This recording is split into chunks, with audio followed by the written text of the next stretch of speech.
이준석 위원님 질의하십시오. 예, 위원장님, 이게 지금 방심위 관련해가지고 소위 뭐 민원 사주 관련 의혹 때문에 지금 방심위가 해야 될 업무가 굉장히 많은데 좀 공전되는 것 같은 느낌이 듭니다. 예, 맞습니다. 텔레그램이나 아니면 유튜버 협조 같은 것도 사실 저는 좀 더 잘 된 줄 알았는데 지금 보니까 뭐 구두로 되어 있는 상태거나 아니면은 미진한 상황이기 때문에 그 부분 박차를 가야 되는데 좀 우려스럽습니다. 그래서 이 사건의 경과를 보면서 저는 뭐 항상 우리 의원님들 설명하시는 거 다 듣고 그러면 가장 이상했던 게 23일 날 12월 23일 날 권익위 신고 들어간 다음에 그 다음에 언제 인지하셨죠? 그리고 난 뒤에 예. 이게 이제 뉴스가 예. 나가기 시작한 게 11월 21일, 22일 날 이 예, 예. 당사자들한테 예, 예. MBC하고 뉴스타파가 예. 현장에 취재를 오면서 예. 그 당한 피해자들이 예, 예. 제게 직접 전화를 오기 시작해 저도 뭐 깜짝 놀랐습니다. 근데 23일 날 이제 권익위 신고가 들어가고 그 다음부터 26일에 이제 위원장님이 수사 의뢰를 하게 되죠. 예, 26일 날 했습니다. 근데 23일부터 24일, 25일부터 달력 찾아보니까 23일은 토요일, 24일은 일요일, 25일은 크리스마스인데 예. 그러면 사실 이런 권익위 신고 들어가고 이럴 때 그 다음에 수사일에 들어가기 전에 위원장님이 그래도 직원들인데 이 부분에 대해 좀 체크를 해보셨나요? 어떻게? 아닙니다. 그때는 누가 했는지를 전혀 알 수 없는 상황이었습니다.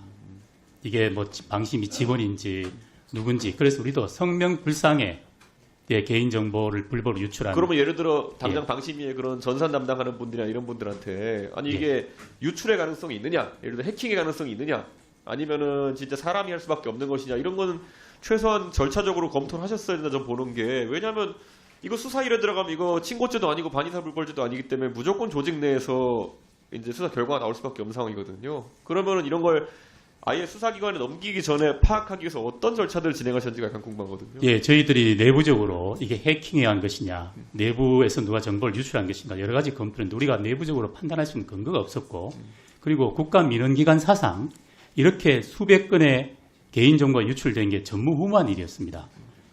이 공익적 민원이 생명인 방송통신심의위원회로서는 이건 엄중하게 빨리 하여튼 조치를 취해야 되는 상황이라서 예, 시간이 별로 결국에는 없었습니다. 엄중한 상황인데 결국 이 수사 일회 때문에 지금 2번이나 방심이 압수수색되고 그럼 압수수색할 때 분명히 그 범주에 실제 민원 내용 같은 것도 이제 수사기관에 넘어갔을 것이고 오히려 저는 굉장히 지금 방심위가 이 보안성에 대해 가지고 국민들에게 의심받을 수밖에 없는 상황입니다. 왜냐? 첫째로 그 민원을 누가 유출했냐 수사하면서 민원인들의 정보가 노출되고 그리고 언제든지 정치의 영역에서 이게 다뤄질 수 있다는 것이 백일하에 드러났기 때문에 민원 넣을 때 민감한 내용들은 조심할 수밖에 없는 상황이 됐어요. 저는 이 부분에 대해 가지고 어느 정도 방심위가 초기에 이걸 수사와 이런 쪽으로 몰고 간 것도 저는 성급한 게 아닌가 짚어보고 싶은 겁니다. 저는.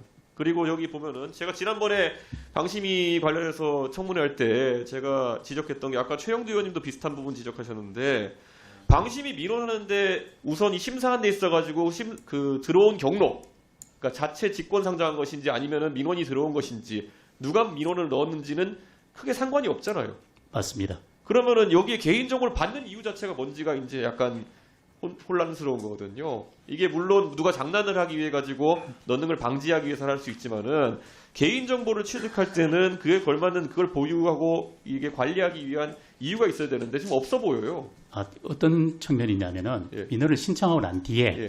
이 민원 내용이 잘못된 경우도 있고 네. 추가로 또 우리가 보완 자료를 요청하는 경우도 있고 본인한테 연락을 해야 되는 경우가 있기 때문에 그 정도의 연락을 남길 예. 경로 정도만 두면 되는 것이지. 제가 지난번에 실제로 들어가서 민원 남기라고 해보니까 성별, 이름, 아까 말했던 생년월일 이런 자료들이 남아있는 것 자체가 위험하다. 저는 그래서 이번에 이런 것이 뭐 공익적 목적인지 모르겠으나 어쨌든 밖에 나온 이상 방심위의 민원 심사 기능 자체는 한번 크게 재설계하지 않으면은 어느 누구도 신뢰하지 못할 상황이다. 그런데 이거 관련해서 지금 그때 질의한 이후에 뭔가 진행되는 게 있습니까? 예, 의원님 말씀하신 대로 예. 그런 부분을 지금 단순하게 해서 개선 작업을 하고 있습니다. 저는 지금 예. 이제 유튜브나 이런 것도 심의하는데 맞습니다. 방심위가 해야 되는데 예, 이번에 쯔양 사건도 그렇고 이게 유튜버들이라는 사람이 좀 악랄한 사람도 있기 때문에 민원 심의 넣을 때 신고자의 신원이 노출되는 거는 신고하는 사람들 굉장히 위협이 될 수가 있어요. 근데 예, 이런 시스템 지금 전 근대적인 시스템 아닙니까? 이걸 빨리 고쳐야죠.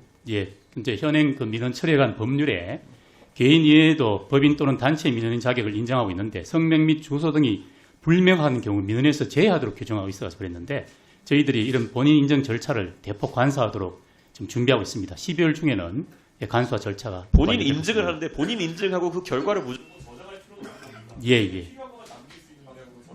알겠습니다. 예.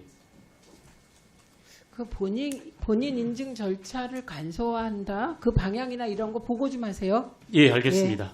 예. 이훈기 위원님 질의해 주세요.